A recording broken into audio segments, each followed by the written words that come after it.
everyone. Back again doing another one of these videos, supplementary to the module. The other one went down quite well.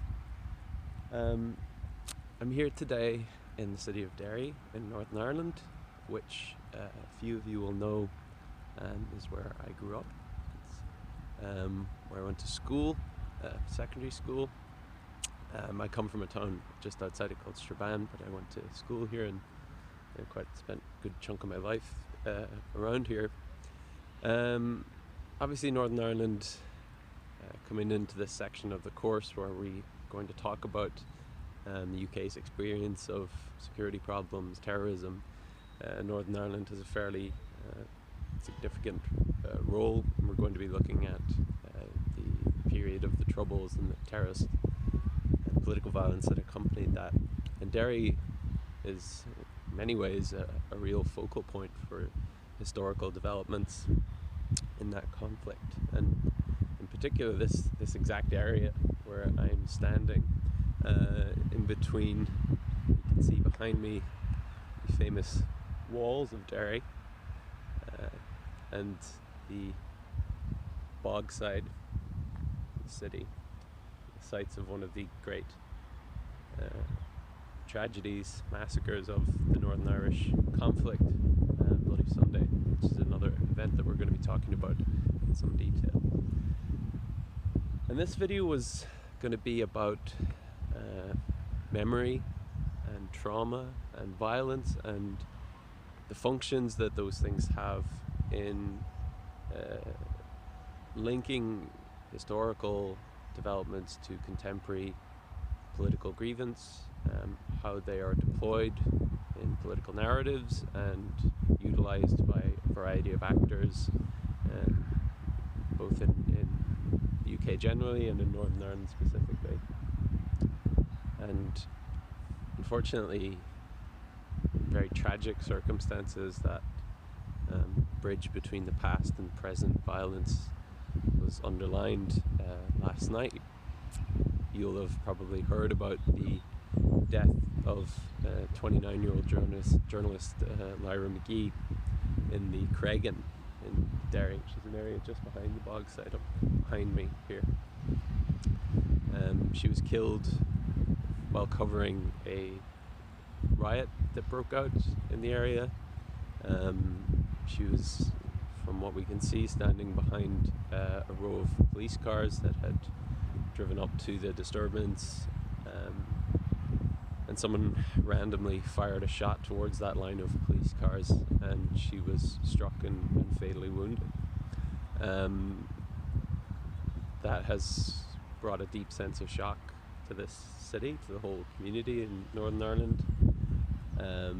We've had quite a lot of incidents of dissident activity in the last few years, and there's all sorts of debates as to why that is, and that's something that we'll talk about. But we've seen car bombs and hijackings, but this is something which felt very different.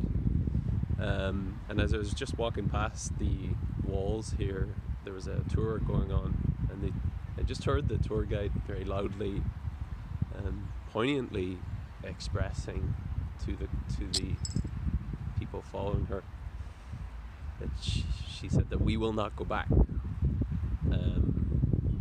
We will not go back. And that, is a very poignant kind of statement to make today. And I think it's a feeling that a lot of Northern Irish people will be having on a day like today. So it's worth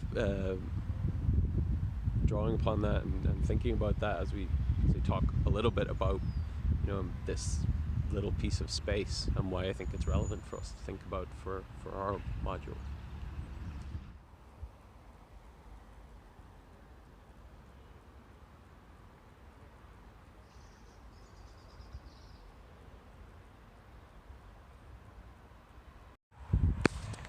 It's worth saying something about the walls of Derry themselves before it gets started, as they tell a pretty big chunk of the story.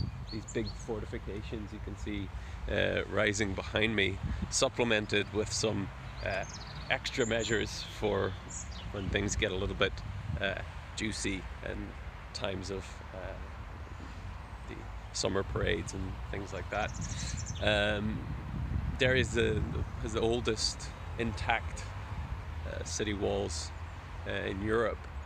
They're continuous. They take in the whole city centre, and they were erected originally in the early 1600s to protect English and Scottish settlers. They're the site of probably the most famous, one of the most famous sieges in Europe, the siege of Derry in 1689, where the forces of the deposed King James laid siege to the city for over 100 days, with a heroic resistance from the internal forces and the highly lionized apprentice boys groups. It's an interesting long history, is worth checking into, but it underlines the kind of historical nature of the division within both Northern Irish society and within this city itself. I suppose it's worth noting that, like, to me, the walls themselves represent a kind of blended reality of past and present. Because when I was growing up, my school was just down this road here, and this whole gate here at Bishop's Gate was a garrison, like a military garrison. There's a big tower block used by the British Army for monitoring, intelligence gathering, things like that. And people used to come up here and throw stuff at it to get a rise out of the troops. And the walls themselves, we mostly used them for drinking and having some cans before you go out for the night, because there's a bit of a less governed space than the rest of the town, so you could get away with that kind of thing. I suppose you don't really take on board the symbolic value as much. I mean, you're aware of it, but with the British Army kind of building a base into the walls themselves, this kind of brings the past and present together in a very kind of complex way that you don't really distinguish all that much whenever you're walking around on it, drinking and smoking and shouting stuff at the British Army, which a lot of my friends did. I never did that. So it's an interesting little space. And looking down from the walls, you can see the area of the bogside. It's changed a lot since the days of the arch period of the Troubles. It used to be huge tenement buildings, the Rossville Flats around here, which have since been removed. But it was this space running from around where William Street into the bogside that was the site of the massacre of 14 civilians at the end of in the midst of a civil rights demonstration in January 1972, which, if you've been following developments in the news, has come back into focus as one of the participants from the paratroop regiment that participated in the attack, Soldier F, has been found to be viable for prosecution for his participation, for the killing of at least one member of that demonstration group. What you'll notice about the bogside is that it's a very unusual space. Memory is literally plastered on the walls. When you look around, there's the famous murals that capture moments of the past, iconic images, and even feelings of events that have occurred in this city, and reminds us of them and reminds us of their political significance. The Bloody Sunday massacre is amongst the most poignant of those. It's the singular event that encapsulates much of the trauma. And it does so in different ways for different parts of the community. For a city like Derry, has very much been an open wound for many decades.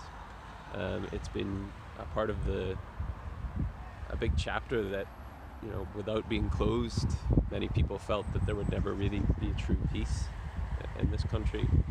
And as we've taken steps towards closing that chapter in recent years, there is a sense that things can close and move on. But the space itself remembers these events. And I think it does so in an almost uniquely positive way. I find it to be really an inspirational space where these art is used to commemorate things in a way that is helpful to the community that is, upon which the art rests. In the previous videos I did from the Dead Sea, I talked about the use of those conflict spaces, and in that sense, it seemed to be drawing attention to the lack of care and the lack of any kind of sense of community in those territories. And I think in the Bogside you see something that's kind of the opposite. That's a kind of a simplistic way of framing it, and there's obviously ways that is not true as well. But that's part of what I see when I look at a space like this. So there's things to be said very positively about space and memory of trauma being used to try and, as our tour guide said, close chapters and make sure we're aware of a past that we don't want to go back to, aware of the stakes, aware of the things that we can lose. But on the flip side, these spaces can, on the upside, I think there's very positive ways that we can use art and memory to close books, close chapters, and to move on from things, and to kind of have an awareness of what happened in the past, in a sense to know what the stakes are, to know what we can lose in a very positive way. As our tour guide said, to never go back. On the flip side, spaces and trauma, history of violence can be used by other actors who have less good intentions, and that's happening in a number of different ways with a number of different actors right at this moment. When you read the statements by Republican dissident groups like the one issued today about the tragic events in Craigan last night, that talk about an occupational force, about the continuation of a long history of brutality and intimidation of the community, about resistance being inevitable and that tragic deaths being the inevitable consequence of state action, that you see actors drawing upon history of violence by the state against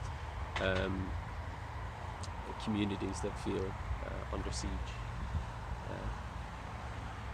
And that's a powerful narrative. But you're also seeing, I think, with the decision to prosecute Soldier F in the last few weeks, another narrative that draws from the tragedy of pain and loss of places like this, and seeks to protect the kind of jingoistic narratives of history of state action, to rally behind contemporary nationalism by defending previous criminality. We are quite a while on from David Cameron calling the Bloody Sunday massacre unjustified and unjustifiable. 9 years on from there, we now have would-be leaders to the Tory party saying that the soldiers who are responsible for that, people who are directly responsible for the deaths of innocent people, have been sold out. So again, you can draw from this well in a number of different ways. And likewise, I think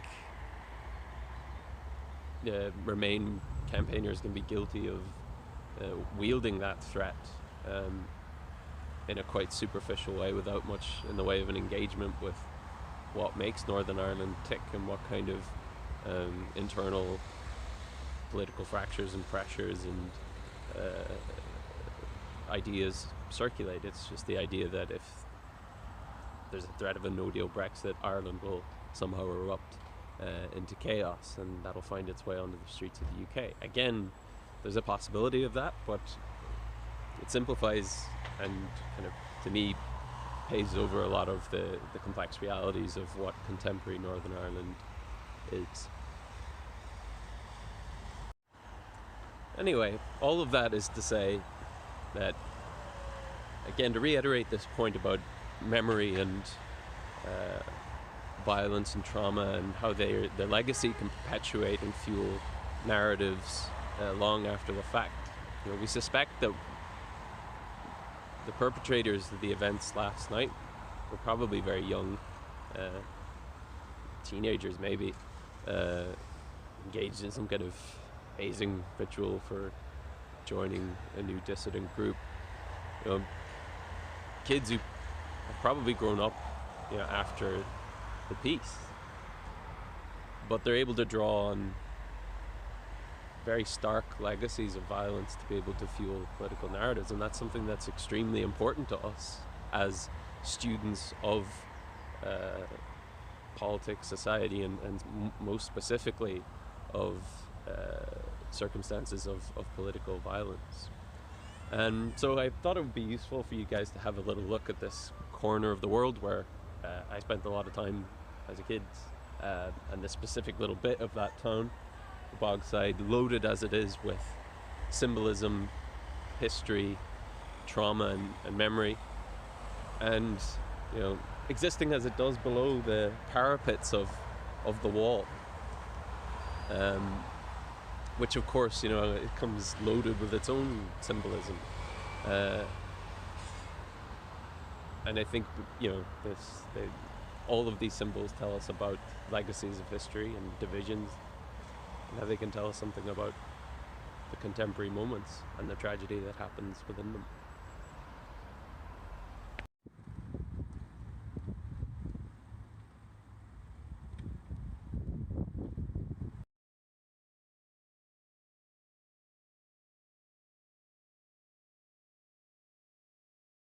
Side note of apology for the less dramatic walk and talk style of the video. I had to find somewhere that's a little bit quiet to talk, because the last thing I want to do is to walk past a group of Derry people doing a talk to a camera with them standing in the background going, "What the Christ are you doing, hey?"